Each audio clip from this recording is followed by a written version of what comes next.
नमस्कार। टुडे समाचार में अपने सब गोटे के स्वागत है। हम सपना समाचार शुरू करी। मीटर ब्याजी अल्पवित्त वित्तीय संस्था विरुद्ध पीड़ित सब आंदोलित में मुख्य प्रशंसा। बिना धितो कर्जा दे प्रलोभन देखाकर महिला के चरम आर्थिक शोषण के कहते जनकपुर धाम में मीटर ब्याजी अल्पवित्त वित्तीय संस्था विरुद्ध पीड़ित सब आंदोलित भेल छैन। विभिन्न प्रलोभन देखाकर महिला के समूह गठन करत आर्थिक शोषण के कहकर मीटर ब्याजी विरुद्ध के संघर्ष समिति नेपाल के आयोजना में पीड़ित सब प्रदर्शन कैलन। ऋण देव समय आकर्षक ऑफर कहने आ बाद में 36% धैर्य ब्याज असूल कर संचालक रातारात करोड़पति बनल हिनकर सबके आरोप रहल अछि। गांव बस्ती शहर बाजार जता तता महिला समूह गठन करत बिना धितो ऋण देव प्रलोभन बचत के नाम पर रकम लूटने अपने मोटाइल आ समुदाय के कंगाल बनाए रहल भेटला से आंदोलन में उतर पड़ल हिनकर सबके कहब रहल सल। ऋण मिना के मांग करत आक्रामक रूप में आंदोलन में उतरल इस सब गोटे बृहस्पति दिन स्थानीय रंगभूमि मैदान से प्ले गार्ड सहित विरोध प्रदर्शन करते जिला अदालत, उच्च अदालत, जिला प्रहरी कार्यालय, जिला प्रशासन कार्यालय होइत मुख्यमंत्री तथा मंत्री परिषद के कार्यालय घेराव केने साल।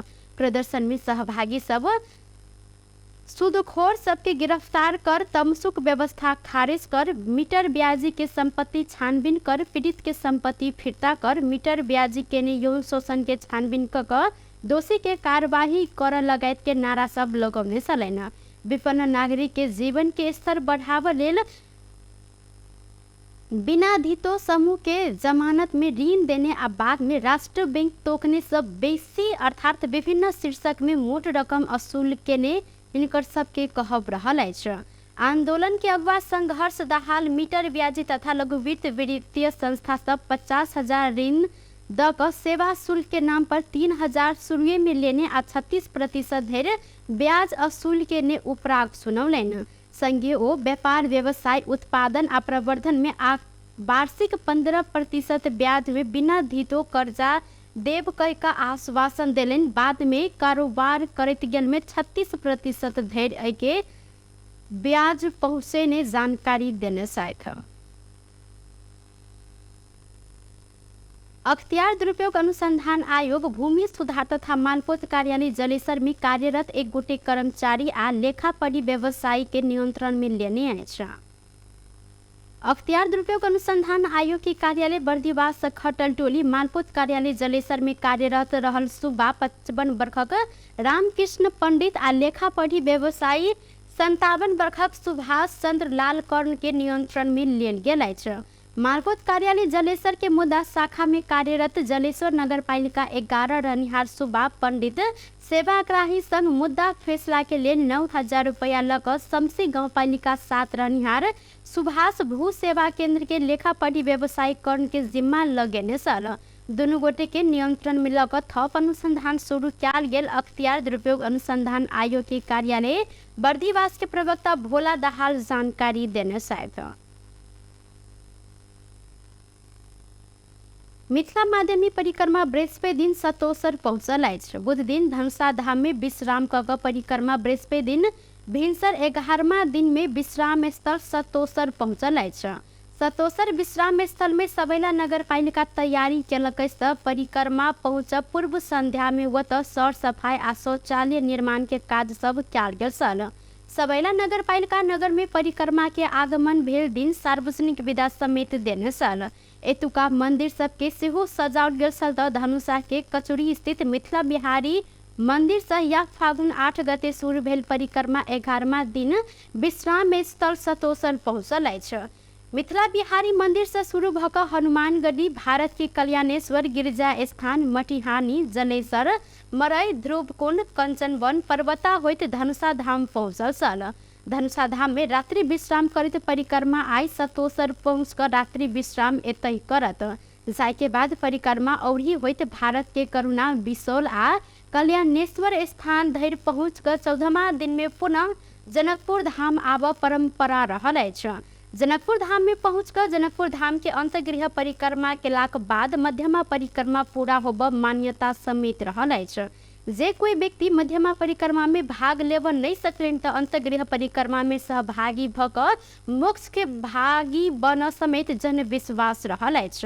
नेपाल भारत दोनों देश के धार्मिक सांस्कृतिक एवं पारंपरिक सद्भाव के प्रतीक बोकने परिक्रमा यात्रा के नेपाल में 13टा आ भारत में 2टा क जम्मा 15टा विश्राम स्थल रहल छ। यात्रा के सहयात्री सब नेपाल के 102 एवं भारत के 26 क 128 किलोमीटर पैदल यात्रा करे छन्। उद्योग पर्यटन तथा वन मंत्रालय मध्य प्रदेश वातावरणीय प्रदूषण गतिविधि नहीं करे लेल आग्रह कयलक अछि। प्रदेश भीतर ध्वनि प्रदूषण के कारण जनजीवन में पड़ल कठिनाई प्रति मंत्रालय के गंभीर ध्यान आकर्षण भेल कहैत वातावरणीय प्रदूषण कर जेहन गतिविधि ऊपर रोक लगाओल गेल अछि। धार्मिक सांस्कृतिक रूप में मनायल जाय वाला एवं संचालन कयल जाय वाला विवाह व्रतबंध मेला यात्रा महोत्सव कार्यक्रम सब में अधिक आवाज ऊपर डीजे लाउड स्पीकर बजाव सार्वजनिक स्थान सब में हो हल्ला कर जेन गतिविधि के कारण ध्वनि प्रदूषण भ रहला से दैनिक जीवन यापन रोगी सबके स्वास्थ्य अवस्था अध्ययन अध्यापन स्वास्थ्य संघ संस्था सबके सेवा प्रवाह लगायत के कार्य पर असर पड़ल आ ई प्रकारक जन उपराग प्राप्त भेला से ध्वनि प्रदूषण नहीं कर कार्यक्रम संचालन कर मंत्रालय अनुरोध कयलक अछि। होली पावन के अवसर में म्याद खत्म भेल विभिन्न प्रकार के केमिकल युक्त के साथे वातावरण तथा मानव स्वास्थ्य के प्रतिकूल असर पहुंचे तेन प्रकार के रंग अबीर प्रयोग नहीं कर सेहो प्रदेश भीतर के संपूर्ण सरोकार वाला के मंत्रालय अनुरोध के ने मंत्रालय के प्रवक्ता सुजीत कुमार झा जानकारी देने छन्। नेपाली कांग्रेस के केंद्रीय सदस्य प्रकाश मान सिंह राष्ट्रपति के निर्वाचन पश्चात देश में बृहत्तर सहमति के सरकार बनत दावी केने छथि।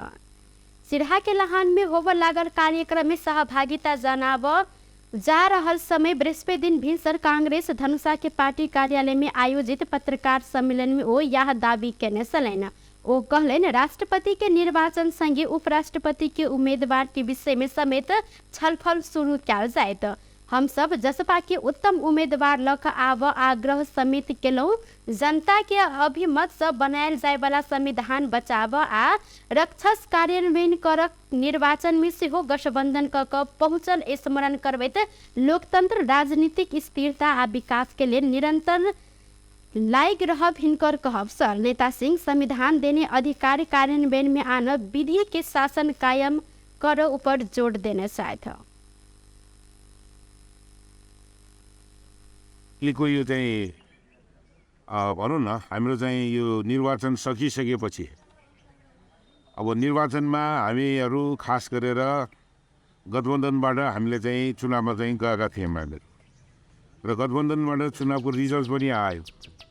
अब जनमतले चाहिँ के भनेको थियो त भन्दाखेरि गठबन्धनले नै अब मिलिजुली सरकार बनाएर देशका चाहिँ तमाम समस्याहरू र त्यसमा पनि विशेष गरेर यो चाहिँ जुन कांग्रेसको नेपाली कांग्रेसको नेतृत्वमा जारी भएको जुन संविधान हो त्यो संविधानलाई भनौँ न विधिवत तवरले र संस्थागत रूपमा त्यसलाई चाहिँ कार्यान्वयन गर्ने जिम्मेदारी जसरी चाहिँ संविधान जारी गर्नमा चाहिँ कांग्रेसले अवसर पाएपछि कांग्रेसको नेतृत्वमा संविधान यो चाहिँ संघीय लोकतान्त्रिक गणतन्त्रात्मक समावेशी संविधान जुन जारी गर्यौँ त्यसलाई अब कार्यान्वयन गर्नुको लागि आवश्यक सङ्घीय कानुनहरू जुन बनाउनु पर्ने हो यी सबै आवश्यक सङ्घीय कानुनहरू बनाएर तीन तहको सरकारलाई चाहिँ दिनुपर्ने अधिकारहरू चाहिँ दिलाएर अनि काम चाहिँ कार्यान्वयन भएको चाहिँ देखाएर हामी चाहिँ अगाडि चाहिँ अब चाहिँ बढ्नु चाहिँ छ।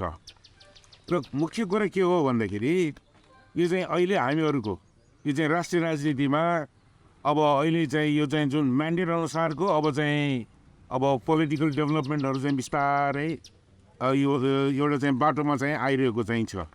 योभन्दा अगाडि के भयो त भन्दाखेरि अब लार्जेस्ट पार्टी त कांग्रेस हो, हामीले चाहिँ नेतृत्व गर्नुपर्ने अब विभिन्न कारणवश यो चाहिँ त्यसमा चाहिँ अब बिटोलिएको कारणले गर्दाखेरि फेरि चाहिँ अब सच्याएर चाहिँ यो चाहिँ नर्मल यो चाहिँ कस्तो भन्दाखेरि जनताले दिएको म्यान्डेट बमोजिमको अब चाहिँ राष्ट्रिय राजनीति चाहिँ अब चाहिँ अगाडि बढ्छ र त्यसमा चाहिँ अब सरकार गठबन्धनको सरकार चाहिँ बनेर अब चाहिँ तमाम समस्याहरू चाहिँ भनौँ न अब चाहिँ जनताका यो चाहिँ जुन पत्रकार सम्मेलन में कांग्रेस के सह महामंत्री महेंद्र यादव, केंद्रीय सदस्य आनंद प्रसाद, कांग्रेस मध्य प्रदेश के प्रमुख सचेतक कुमार कांत झा, प्रदेश सांसद शेष नारायण यादव, सभापति योगेंद्र पजियार सहित सबक उपस्थिति देखल गेल छल।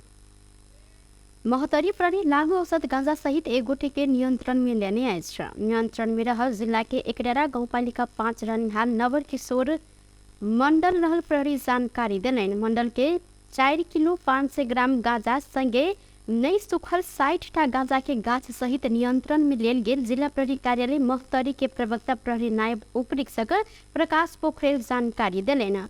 बीतल साँझ मंडल के घर से यह गांजा भेटल। हिनका तत्काले नियंत्रण में लेल गेल डीएसपी पोखरेल जानकारी देने। नियंत्रण में रहल मंडल के जिला अदालत महोत्तरी से 10 दिन के म्याद थप करैत थप अनुसंधान प्रक्रिया आगा बढ़ायल गेल प्रहरी के कहब रहल अछि।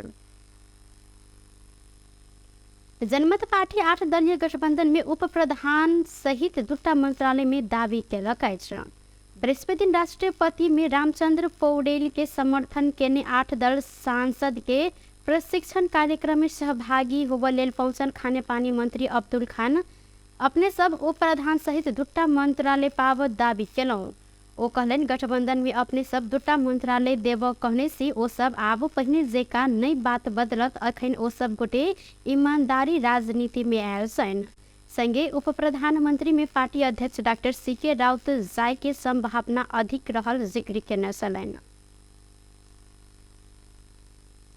प्रादेशिक अस्पताल गौड़ के मुख्य गेट में संचालन में रहल गौड़ हॉस्पिटल प्राइवेट लिमिटेड ऊपर छानबीन करे स्थानीय सब मांग केलक अछि। मध्य प्रदेश सरकार के माथात में रहल सरकारी अस्पताल में स्वास्थ्य सेवा लेब पहुंचल रोगी सबके फुसला क अनुचित लाभ लेब उद्देश्य के साथ जिला अस्पताल के नाम संगे मिल वाला नाम राय का संचालन कयल गेल गौड़ हॉस्पिटल प्रणाली के दर्ता प्रक्रिया संबंध में छानबीन करऽ लेल मांग कयल गेल अछि। गौड़ नगर पालिका 3 में रहल गौड़ अस्पताल भीतर प्रवेश केने मुख्य गेट से करीब पूर्व दिश 50 मीटर के दूरी में रहल नाम समेत मिलल निजी अस्पताल खोल नहीं सकै छी जानकार सबके कहब रहल अछि। घनश्याम शाह, राधे श्याम शाह आ रामानंद शाह संचालन करैत आयल गौड़ हॉस्पिटल प्रणाली बाहर से चिकित्सक बजा कर इलाज क अधिक शुल्क ल रहल बुझ में आयल अछि। तत्कालीन गौड़ नगर पालिका के नगर प्रमुख अजय कुमार गुप्ता गौड़ हॉस्पिटल प्रणाली संचालन के लेल अनुमति प्रदान नहीं कयल गेल। अस्पताल के नाम परिवर्तन कर जानकारी अच्छाई तो गौड़ अस्पताल के नकल क ई अस्पताल खोजल गेल। संगे अस्पताल पर छानबीन कर लेल राजदेवी नगर पालिका 7 के एक गोटे जिला प्रशासन कार्यालय रौतहट में उजुरी समेत दर्ता कराय चुकल छन्। दर्ता करायल गेल उजुरी में गौड़ हॉस्पिटल प्रणाली कोन प्रक्रिया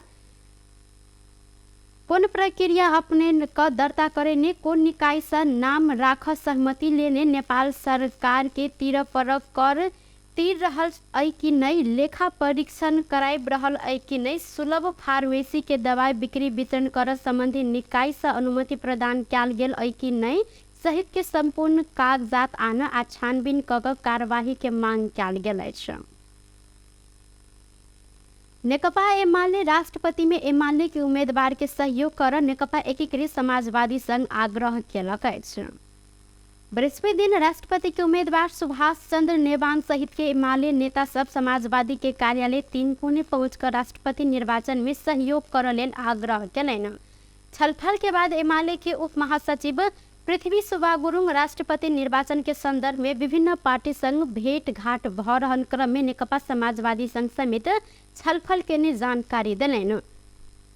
ओ एमाले के उम्मीदवार के सहयोग कर विषय में सकारात्मक छलफल कयल गेल जानकारी देने सहित 2टा पार्टी भीतर के एकता के अभियान के आगाड़ी बढ़ाव बात पर देखल गेल चुनौती समाधान कर अवसर प्राप्त रहला से ऐ के उपयोग कर परत छलफल में जिक्र कयल गेल हिनकर कहब रहल छल।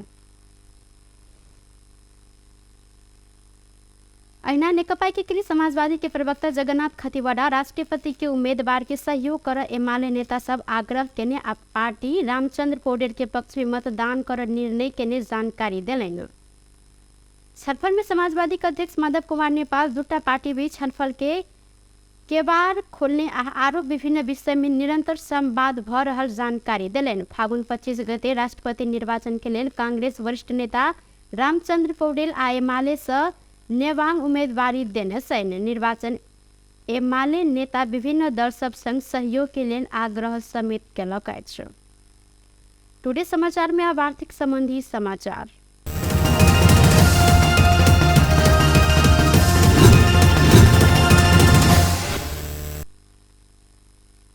बृहस्पति दिन सोन के दाम बढ़ल आ चांदी के दाम स्थिर रहल नेपाल सोन चांदी व्यवसाय महासंघ जानकारी देलक अछि।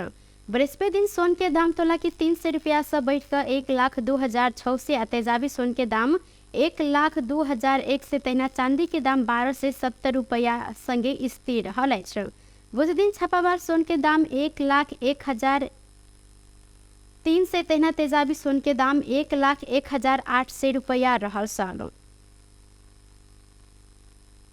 नेपाल आयल निगम भारतीय ईंधन विक्रेता कंपनी भारतीय आयल कारपोरेशन ईंधन के नया लागत मूल्य पठौलक अछि, जाहि अनुसार खाना बनाबऽ गैस के दाम बढ़ल आ डीजल तथा पेट्रोल के घटि कऽ प्राप्त भेल निगम जानकारी देलक अछि। नया मूल्य अनुसार निगम डीजल के लागत 5 रुपया 5 पैसा से कम भेल तऽ पेट्रोल 1 रुपया 21 पैसा लागत घटल निगम जानकारी देलक अछि। निगम के मट्टी तेल में 3 रुपया 40 पैसा लागत घटल आ हवाई ईंधन में 7 रुपया 3 पैसा लागत घटल अछि। अन्य सब प्रकार के ईंधन के लागत घटला से खाना बनाबऽ गैस के लागत बढ़ल निगम स्रोत के दाबी रहल अछि। निगम के प्राप्त नया मूल्य अनुसार खाना बनाबऽ गैस के लागत प्रति सिलेंडर 3 से 39 रुपया से बढ़ल अछि। पिछला दाम के बाद सेहो निगम के 15 दिन में 44 करोड़ रुपया नाफा भेल अछि। निगम के बीतल आर्थिक वर्ष के नुकसानी से कर्जा आ बक्यौता कऽ 15.5 अरब रुपया दायित्व बाकी रहल निगम के दावी अछि तऽ लागत दाम अनुसार नेपाली बाजार में ईंधन के दाम घटत वा बढ़त अखन निर्धारण नहीं कयल गेल निगम द्वारा जानकारी देल गेल अछि। व्यस्त टुडे समाचार अखन के लेल एतबा। पुनः दोसर समाचार लग उपस्थित हबेटा करब, तखन के लेल हम सपना विदा मांगै छी। देखते रही टीवी टुडे चैनल 4। नमस्कार।